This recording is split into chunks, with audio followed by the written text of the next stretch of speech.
जब कोई व्यक्ति किसी कार्य को करने के लिए दृढ़ संकल्प कर लेता है तो पर्वत भी उसके सामने राई के समान हो जाता है।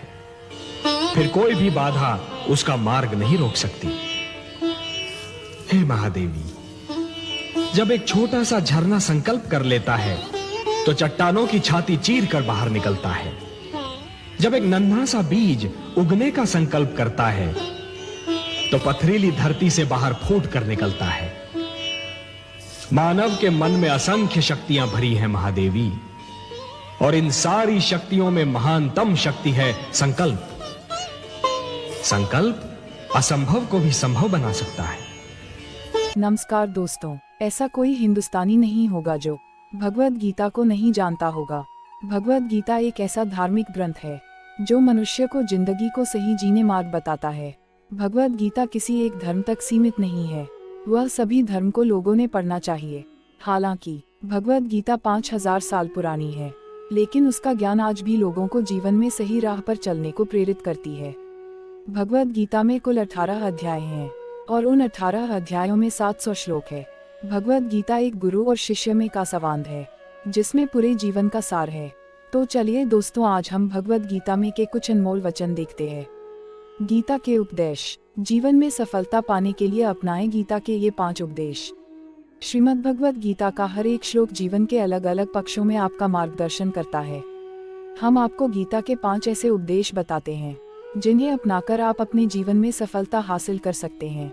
महाभारत के युद्ध में जब अर्जुन दुविधा में थे, मन संशय में घिरा हुआ था, कोई रास्ता सूझ नहीं रहा था, तब भगवान श्री कृष्ण ने उन्हें जीवन दर्शन का ऐसा रास्ता दिखाया जो पूरी दुनिया के लिए प्रेरणा स्रोत है।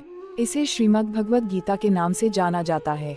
इस ग्रंथ का हर एक श्लोक जीवन के अलग अलग पक्षों में आपका मार्गदर्शन करता है। हम आपको गीता के ऐसे 5 उपदेश बताते हैं जिन्हें अपनाकर आप अपने जीवन में सफलता हासिल कर सकते हैं। पहला उपदेश, कर्म में विश्वास। गीता का उपदेश है कि हर व्यक्ति को कर्म में विश्वास करना चाहिए, क्योंकि ये जगत ही कर्मलोक है। कर्म आपके हाथ में है, परिणाम नहीं, इसलिए कर्म पर ध्यान लगाएं। कर्म के अनुरूप परिणाम तय है। दूसरा उपदेश, मोह और माया का त्याग करें।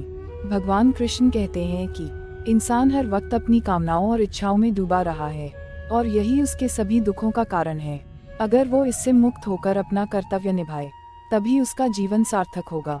तीसरा उपदेश, बुद्धि का नाश करता है क्रोध।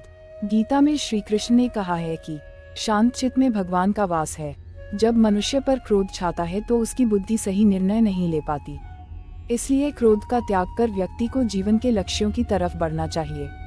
चौथा उपदेश, संभाव में सुख। भगवान कृष्ण व्यक्ति को हर परिस्थितियों में एक सा रहने की सीख देते हैं। गीता में कहा गया है कि सुख और दुख में व्यक्ति को एक जैसे ही रहना चाहिए, क्योंकि कोई भी स्थिति स्थायी नहीं रहती है। पांचवा उपदेश, इंद्रियों पर वश से विजय। गीता में कहा गया है कि क्रोध, लोभ, मोह ये सब मानवीय इंद्रियों के दोष हैं। जो मनुष्य अपनी इंद्रियों और मन पर नियंत्रण करता है उसकी सफलता निश्चित है। यदि वीडियो अच्छा लगा हो तो प्लीज चैनल को सब्सक्राइब कर लें।